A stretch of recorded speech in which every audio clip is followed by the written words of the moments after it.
Hey, it's F-450 Dooley day. You know, I've been riding around Dooley trucks most of my life.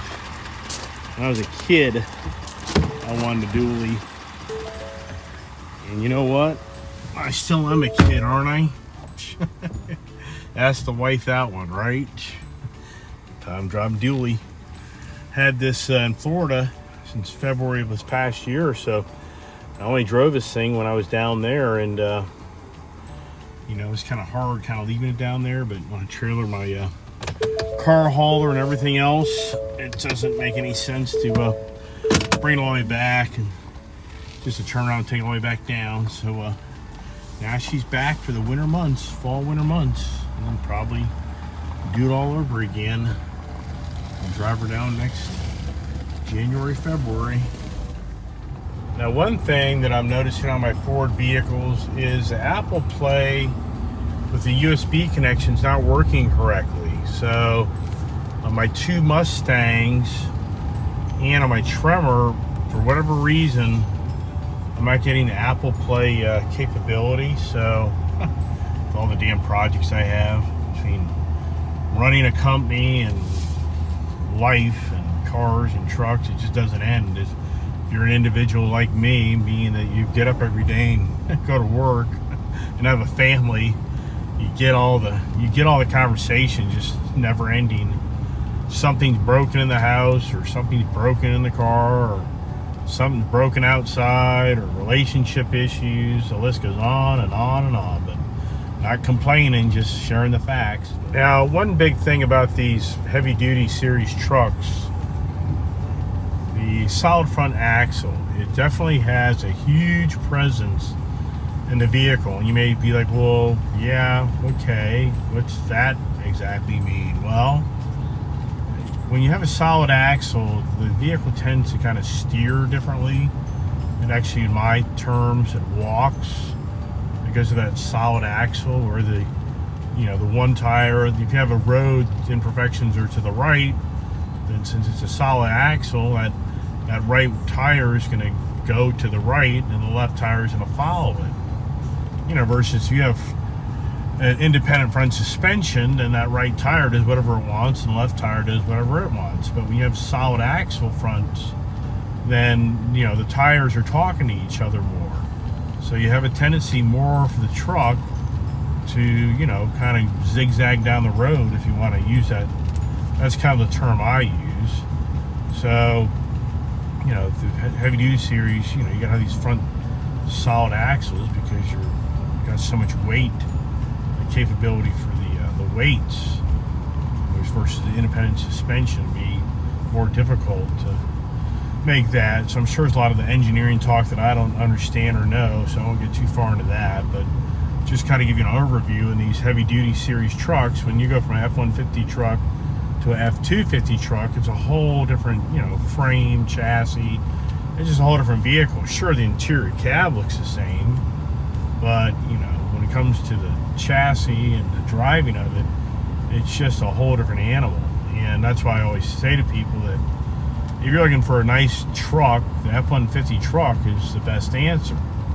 Now, if you're looking for a heavy-duty truck, then, of course, yeah, right. But heavy duty, that means just that. You're going to be doing heavy duty towing and heavy duty payloads and whatever, versus, you know, the F-150 truck, it's not designed to do that. But the characteristics give you much more of a drivable everyday vehicle and truck.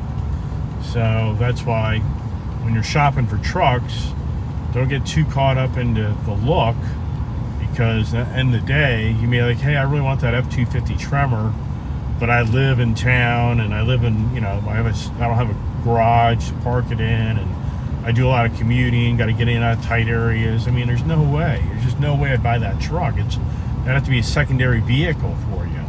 Now, the F-150, it's not like the smallest thing, but it's definitely going to fit in your garage, and it's going to be easier to park and to get around town. So, and I just had a good forum member friend here a while back, kind of really, you know, had a deep conversation with him because he loved my F-350 Tremor, and he was really, you know, convinced that's what he wants.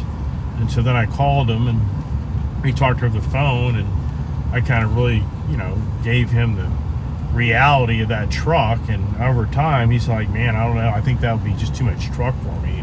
Even though it looks pretty badass, I think I'll just get an F-150. And sure enough, he got an F-150, and he really does like that vehicle. It's just a better package for him. So, if you're truck shopping, and the same thing's going to go for the GM, the Chevy, GMC, the Chevy, the Ram. It's not going to be any different. You get these heavy-duty trucks, they sit up higher in the air, they're harder to get in and out of, they're stiffer ride. Sure, there's lots of advantages to them, but there's a lot of disadvantages too. Something I haven't talked much about on the Ford F-450 I'm driving today is how comfortable this truck kind of seems to be. And, for a heavy-duty truck, they beat the crap out of you usually. But in this scenario here, the F-450, I'm just really amazed that it doesn't beat you up as much as you'd think you would. And sure, it's got a long wheelbase on it, but keep in mind, it's F-450, not the 350, so it's pretty taut suspension, if you kind of know what I mean. So, anybody out there shopping trucks, definitely want to drive the different Dooley series and kind of get them down in some different situations on the roads. Don't drive down a perfect highway. That ain't going to tell you nothing. You want to get it in some rough areas. So, overall, not bad. All right, believe it or not, it's tint day here at LA Tint, back again, and hard to believe I bought that truck back in January and haven't tinted the windows, right?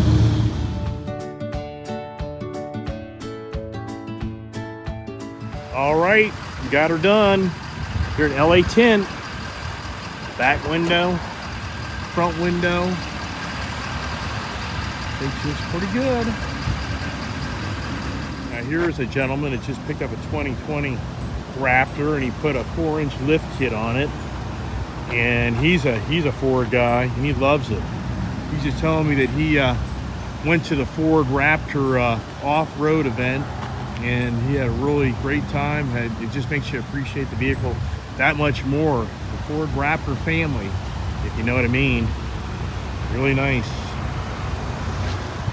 And I've always kind of been a little hesitant to lift the Raptor because it looks so good, but you know what? He did a good job. I like it. All right, I am heading now to pick up my bike. My dirt bike, that is. Now, I got a Sarah F-450 that I purchased a few years ago, and it's the carbureted version, and I even hesitated to buy that. So I'm going to trade that back in on the new CRF 450RL.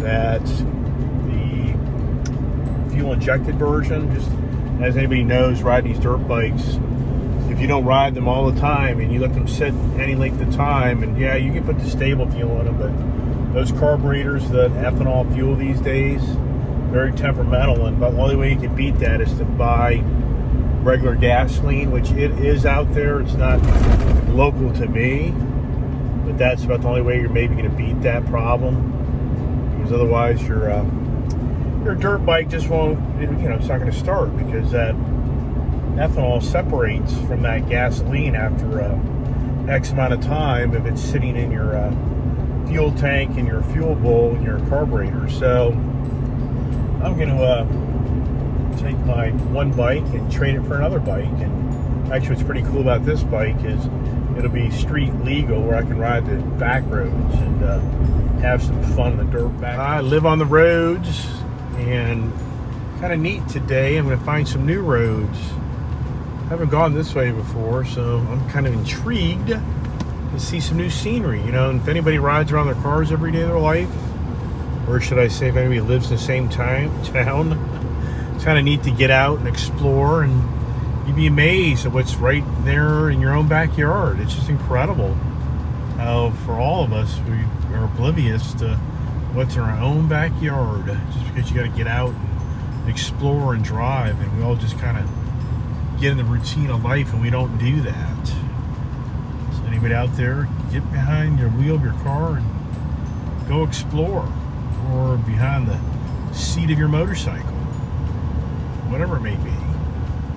You know, you drive these back roads, and I enjoy seeing all the old homes and barns, and you know, it just makes you think about how people grew up so many years ago, and it just has that history feel to it. I mean, heck, I live in a house that was built in 1834, so I kind of know about the old and the history, if you know what I mean. It's a nice weeping willow there, even though they trash your property, and I've got a few of them.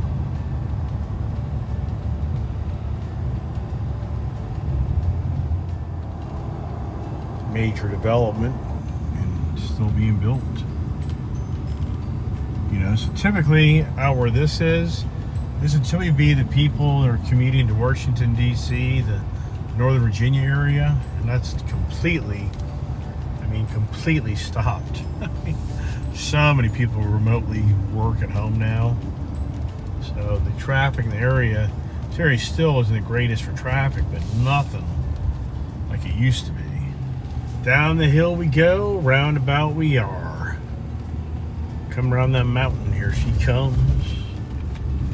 Here we are. Now, you know, you go back 2 years ago, this place had so many units, utility vehicles and ATVs sitting out here is crazy. That has all changed, as everybody knows, from the crazy chip shortage.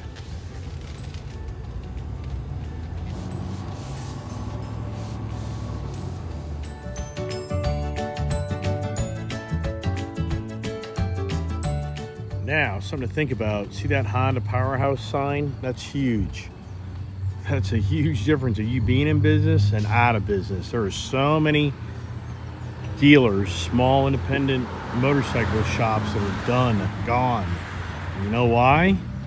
Because they weren't a powerhouse. They didn't get priority shipping for product during the pandemic. So a lot of these dealers, they went out of business because they could not get inventory because the manufacturers would give priority to the powerhouse dealerships. So incredible. I think this is no, that's a 300. Wow, that's not bad. That's practical in all reality.